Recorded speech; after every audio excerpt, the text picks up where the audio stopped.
Why Maccas has McDonald's HQ so shook. What the hell is going on here? No intro, let's just hop straight in. I gotta see this. You know what McDonald's is. The Golden Arches, Big Macs, fries, Happy Meals, a brand so iconic it's basically a global language. But Yeah, what if I told you the everyone knows version of McDonald's that Americans know isn't actually the best one? Because halfway across the world, in a country famous for sunburns, sarcasm, and that? shortening every single word in the English language, McDonald's quietly evolved into something else. Something cooler. Something better. Welcome to Maccas, the Australian remix of McDonald's that's become so local, so deeply woven into Aussie culture, that even some of the signs outside the stores don't say McDonald's anymore. McCafe, we have that as well. Or do they actually say Maccas? Am I pronouncing that right? I think I A funny nickname or some Aussie quirk anymore. This is a masterclass in branding, adaptation, and survival. While US McDonald's is stuck in a tug of war between nostalgia and irrelevance, McDonald's Australia is thriving, innovating, testing ideas so successful that they get exported to the rest of the world. So, how did a massive American chain become one of the most beloved fast food brands in a country famously suspicious of corporate nonsense? Why is Australia one of McDonald's most profitable, forward-thinking markets? And what does this tell us about the wild, complicated relationship Aussies have with fast food in general? Let's break it down. First up, Alright. let's talk about the name, Maccas. This wasn't some Maccas. top-down marketing campaign. There was no boardroom brainstorm where someone said, let's Aussiefy the brand. No, this came straight from the people. Because Yeah. Aussies shorten everything. Afternoon becomes Arvo, Mosquito, Mozzie, Service Station, Servo, McDonald's, Maccas. And here's the genius part. Instead of trying to protect the brand, McDonald's leaned all the way in. They didn't correct anyone. They didn't roll out some weird hybrid name like, and forgive me for saying this, but McMaccas. They embraced it. McMaccas. In 2013, for Australia Day, 13 locations across the country literally changed their signs to read Maccas.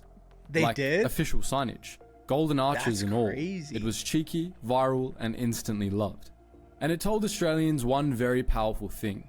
We're not just here to sell you burgers, we get you.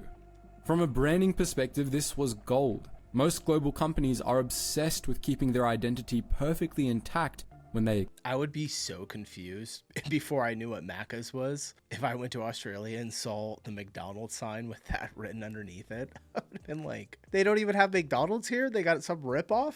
expand. McDonald's Australia flipped the script. We'll become what you call us. That move earned them more than headlines, it earned them trust. But Maccas didn't stop at the name. They did something harder, smarter, and riskier. They localized the product, and not in a superficial box-checking kind of way. In a country where authenticity actually means something, that was the only way I'm not gonna lie, I don't eat McDonald's too often, but this looks pretty good right now. I'm really hungry. Burned a lot of calories to survive. today. Because here's the thing about fast food in Australia. Copying the American model doesn't cut it. Slap a kangaroo on the logo, toss in a limited time meat pie burger, and people will see right through it. Yeah. Australians are proud of their food culture, and for good reason. This is a place where you can grab a $12 banh mi from a random hole in the wall, and it'll taste like it came straight out of Ho Chi Minh City. Even your average suburban fish and chip shop is probably slinging house-made aioli and double-fried hand-cut chips. The bar is high, even for cheap eats. So, when McDonald's came to town, they had to play by local rules, and they did. Step into any Aussie Maccas and it hits you right away. The Big Mac is still there, of course, but sitting next to it, the beet on McOz with beetroot, fried egg, and crisp lettuce. An unmistakably Aussie burger profile. The Aussie Angus I with gotta premium try one of beef, these. caramelized onions, and fancy cheese. Something that feels halfway between fast food and a decent pub lunch. These weren't brain Wait, what is on that? profile. The Aussie Angus with premium beef, caramelized onions, and fancy cheese. Something that feels halfway between What's that thing that's above the burger? fast food and a decent pub lunch. These weren't brainstormed in some Chicago boardroom, they were developed in Oz for Aussies. You'll also find clever one-offs that become legends, like the Tim Tam McFlurry, a genius cross-brand my gosh. collaboration that hit Australian A Tim Tam McFlurry? How is that not on the menu 24/7? What? That's probably so good. I fucking love Tim Tams, you guys. The ones you guys sent me, that's probably one of my favorite snacks. Everyone in the entire family, all my kids, my wife, everyone loves them. They're obsessed with Tim Tams. Nostalgia and dessert cravings in one go. Even the sides and drinks get the Aussie treatment. You're far more likely to see frozen Coke machines working overtime, loaded with variations like raspberry or vanilla swirl. And yes, that's on top of your standard soda fountain, because customization matters here. And this goes deeper than fun menu items. As the culture shifted toward health and nutrition, Maccas didn't panic or double down on nostalgia.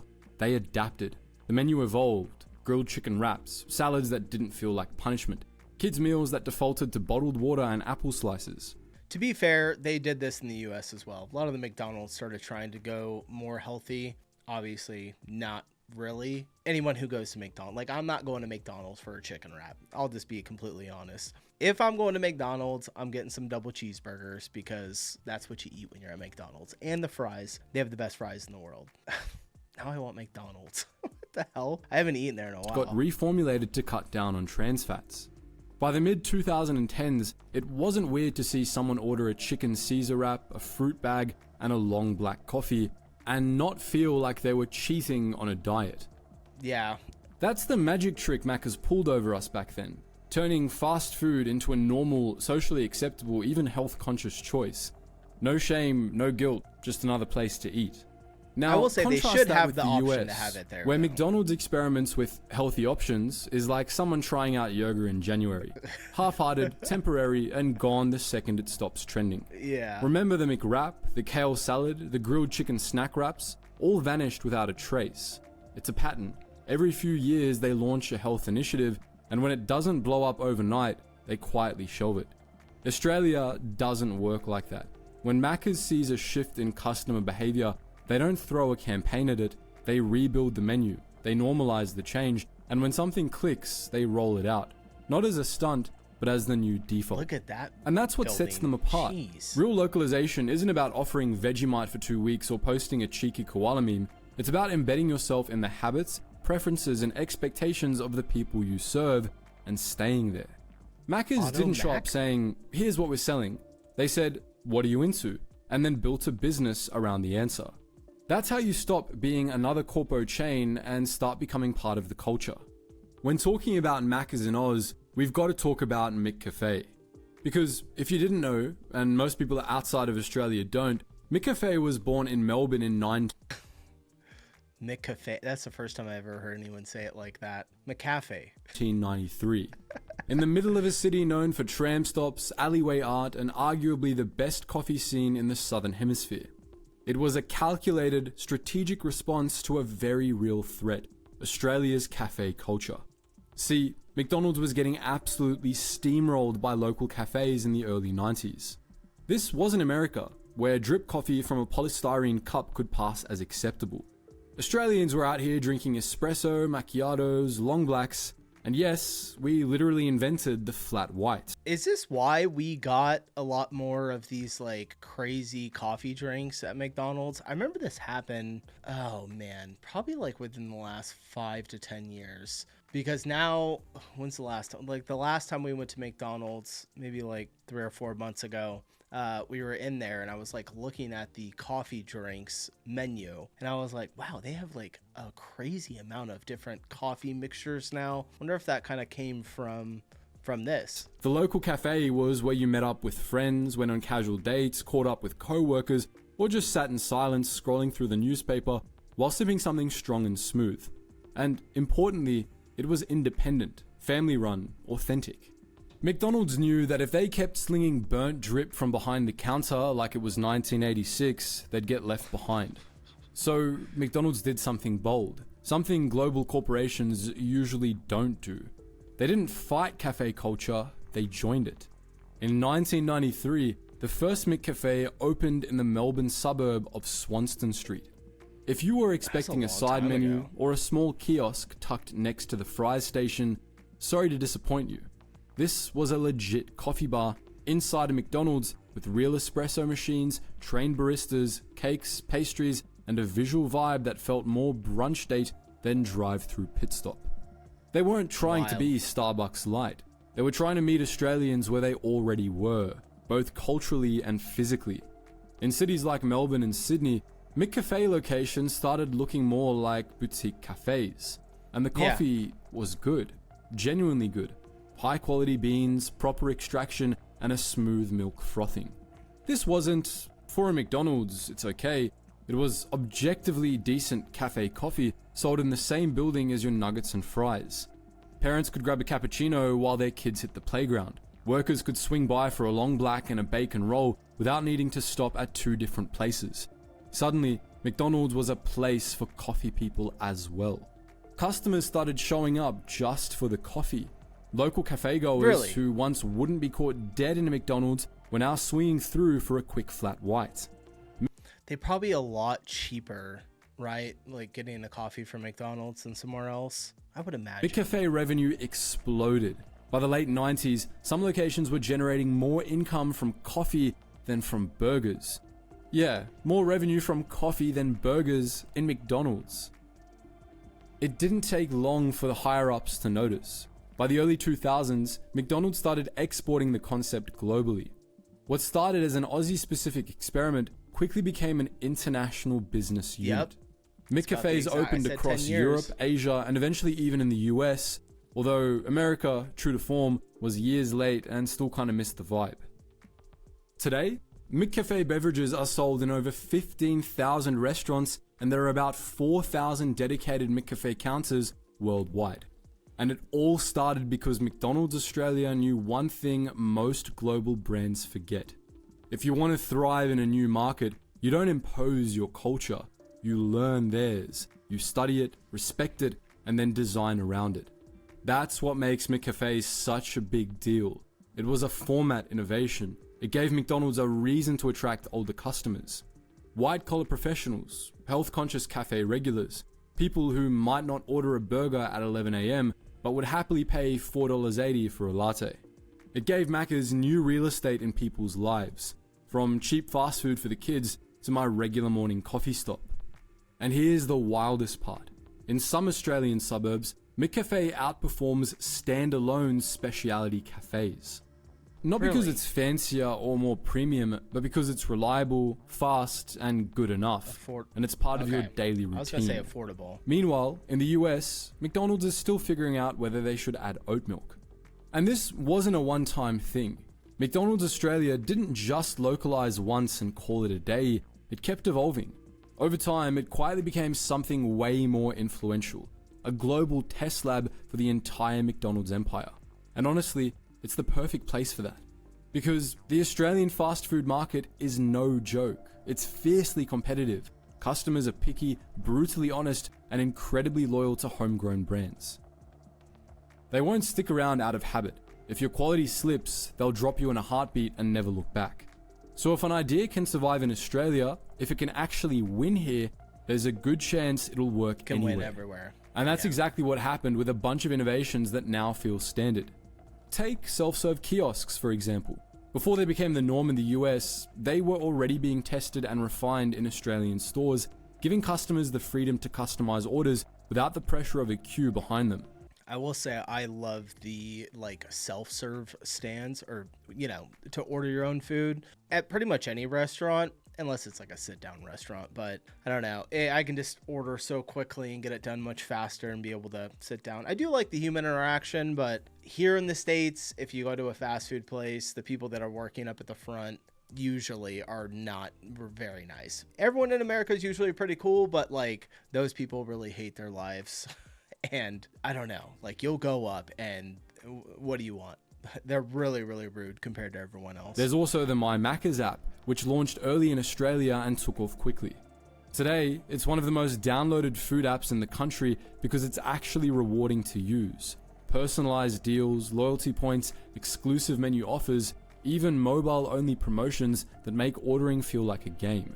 They were also early to the loyalty game, pushing targeted app offers and reward programs. Maccas Australia turned... I've never used this app. I'm not huge on all of these, having an app for every place you go to. The one place that has the best app that I actually use is Chipotle, and that's just because you get a free burrito. It's for us, if I take my whole family, it's like every 3 visits we go, I get a free burrito. It's pretty cool, which is also owned by McDonald's. Internationally, we're still generally trying to figure out how to integrate delivery. Australian Maccas was already teaming up with Uber Eats and Menulog, building streamlined systems that thrived. They made it seamless, quick, and reliable, which is exactly what Australians expect. But it's not just about the tech, it's about the mindset. The Aussie Maccas team isn't sitting around waiting for permission from corporate HQ in Chicago. They're leading, they're pushing ideas, testing new formats, experimenting with local campaigns, and doing it with a confidence that says, we know our market better than anyone else. And based on the results, they're right. So what makes Australia different? Why is this the sandbox for McDonald's innovation, while the US version often feels like it's stuck in 2003, serving the same combos with a fresh coat of marketing paint? Part of the answer lies in Australia's unique relationship with fast food, one that's more complex than it looks on the surface. On one hand, yes, Aussies love their takeaway. It's everywhere. From local fish and chip shops to servo pies, burger vans, KFC, Hungry Jacks, it's baked into daily life. That makes sense. That's why you guys have the sushi rolls that are like not cut, so you can take them and go. Need something quick after work? I remember fast seeing food. that. Road trip fuel? Fast food. Late night feed after the pub? You already know. It's part of the rhythm. But Australians don't just want cheap calories and sugar bombs, they want quality even when it's fast. There's an unspoken national standard. Food has to be fresh, decent, and ideally, local. That expectation has shaped the entire landscape. It's why places like Guzman y Gomez and Grilled have blown up. Yeah, Grilled. they're chains, but they don't feel corporate. They feel curated, artisanal This even. is like the healthy Grilled burger constantly place, talks right? about grass-fed beef and community sourcing. Yeah. GYG pushes clean labels and no added preservatives. Their whole brand is built on the idea that fast doesn't have to mean lazy. And this sets the baseline that every new brand is judged against. Australians don't give foreign chains a free pass just because they're famous overseas. If your food tastes processed, bland, or inauthentic, people will walk. No second chances. Look at Taco Bell. When it launched in Australia, it arrived with huge hype. It was supposed to be the next big American export success story. But within a few years, store growth stalled, sales slumped, and now Taco Bell's Australian operator is pulling the plug, planning to sell or shut down every store in the country sometime this year.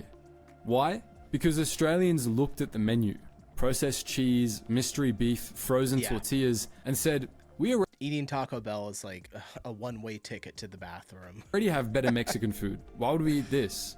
And they weren't wrong. It's not Between even Mexican GYG, food. Mad Mex, and independent taquerias, Australians already had fresh, flavorful options that felt far more legitimate. Taco Bell felt like a knockoff of a category people already loved. Same story with Wendy's. It's never cracked the market. Carl's Jr. has been hanging on, opening stores here and there, but it's never found real traction. There's no loyal Carl's customer Jr. is base, there as no well? cultural relevance. They keep pushing American-optimized meals into a market that wants quality over quantity. Even Domino's, which has done incredibly well in Australia, only succeeded because it fully Australianized itself. Massive tech investments, aggressive delivery guarantees, custom product lines, they rebuilt their entire business model to work for Australian preferences. If they hadn't, they probably wouldn't be here. So when Maccas wins in this environment, it's not because they're riding on their global reputation, it's because they actually understood the assignment. They adapted to this higher standard, localized every part of the brand, from the coffee to the tech to the tone, and then layered on something extra, emotional value. Because once the food meets expectations, what makes people stay is how a brand makes them feel. And Maccas has spent decades embedding itself in Crazy to hear somebody talking so positively about McDonald's. That does not happen here. not as a flashy American chain, but as something comfortably, recognizably Aussie. And that's the last piece of the puzzle, emotional connection. It's not just that Maccas is convenient or tasty, it's that it's there. It's where you go after footy practice, on a road trip, after a night out. It's in the ads, the slang, the stories. Campaigns like We All Have a Maccas Moment pitch nostalgia, identity, and memory. It's not, come try the new Chicken Supreme combo for $8.99. It's, remember the time you cried in the drive-thru at 2 a.m. after your first breakup? We were there. You can't fake that, and you can't copy-paste it. It's the result of decades of consistent presence, clever marketing, and cultural fluency. Meanwhile, back in the US, McDonald's is struggling to find its footing. Gen Z is drifting toward healthier or more ethical brands, millennials remember the pink slime era, and boomers still love the classics, but the brand is stuck between trying to please everyone and satisfying no one. Today, McDonald's Australia is one of the company's top performing regions per store. Not because Australians eat more fast food than Americans, in fact they don't, it's because retention is better, satisfaction is higher, margins are healthier. You guys probably have way less than we do as well. Like we have, let me see, 1, 2, 3, is there 4? 4. I think 4 McDonald's in our town, and we're a little spread out, but it's not that big. We have 4 of them. But you go into like a major city like Nashville, there's probably, I don't know, 20 McDonald's. Loyalty is deeper. That's what every fast food giant wants, and most can't figure out how to get. So what's the big takeaway here? You can't succeed globally if you treat every market the same. Australia showed that if you really listen to the local culture and respect it, you can build something bigger than a franchise. You can build something that people invite into their lives. And look, Maccas isn't perfect. It's still a fast food chain, still got its critics, still sells plenty of sugary, greasy, calorie bomb sort of stuff. But as a business case, as a blueprint for how to go global and stay relevant, Maccas is best in class. But what do you think? Could this... All right, I had no idea that you guys liked McDonald's that much, or that it was this successful, but also that the company like actually paid attention to y'all. So that's really cool. I know a lot of these, like I've watched some videos on big corporations that go and try like a famous one, I think was it Domino's, try to move into Italy. That was absolutely insane. But yeah, cool video. Appreciate you guys watching. I'm gonna get out of here. I'm hungry. I'm gonna go make some dinner now. All right, I'll see you in the next one. Peace.